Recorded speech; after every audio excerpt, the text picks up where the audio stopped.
যুবদল, স্বেচ্ছাসেবক দল, ছাত্রদল, শ্রমিক দল সহ সমস্ত অঙ্গ ও সহযোগী সংগঠনের নেতৃবৃন্দকে জানাই সালাম ও শুভেচ্ছা। সংগ্রামী সাথী ও বন্ধুগণ, আপনারা জানেন জাকির খানের আজকে দ্বিতীয় দিন আর্গুমেন্ট ছিল। আর্গুমেন্ট আজকে শেষ হয়েছে, কালকে বাদীপক্ষের আর্গুমেন্ট।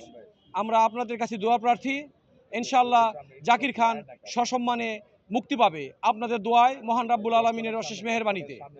আমরা যে কোনো হত্যাকাণ্ডের তীব্র নিন্দা জানাই। প্রত্যেকটা হত্যাকাণ্ডের সুষ্ঠু তদন্তের মাধ্যমে বিচার দাবি করছি প্রশাসনের মাধ্যমে।